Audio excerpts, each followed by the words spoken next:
સુરતના કતારગામ વિસ્તારમાં આવેલી આરવી ડાયમંડ કંપનીના ડાયમંડ ફેક્ટરીમાં ગેસ લાઇનમાં બ્લાસ્ટ થતા અફરાતફરી મચી ગઈ હતી। આ દુર્ઘટનામાં ફ્લેશ ફાયરના થવાના કારણે અંદર કામ કરી રહેલા રત્ન કલાકારોમાંથી કેટલાક દાઝી ગયા હતા, જેમાંથી 2 વ્યક્તિની હાલત ગંભીર હોવાની વિગત મળી રહી છે।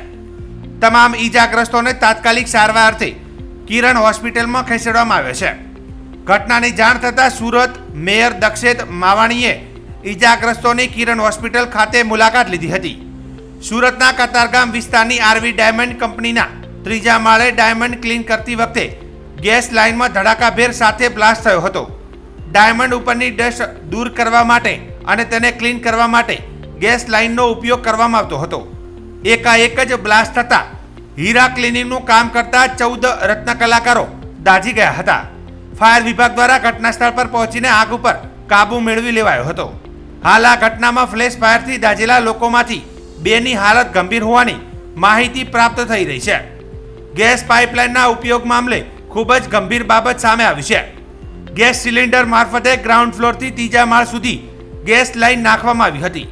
આ ગેસ લાઇનનો ઉપયોગ ગોલ્ડને ઓગાળવા માટે અને હીરાની સફાઈ માટે પણ કરવામાં આવતો હોવાનું જાણવા મળ્યું છે, તેમજ પેન્ટ્રીમાં પણ તેનો ઉપયોગ કરવામાં આવતો હતો।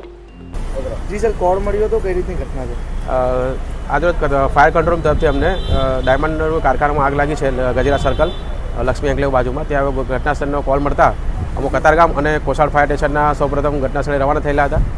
ઘટના સ્થળે પહોંચે તે પહેલાં કંઈક ફ્લેશ ફાયર કંઈ થયું છે, જેના કારણે 2 એમના કારીગરો છે કંઈ દાઝેલા હતા સામાન્ય।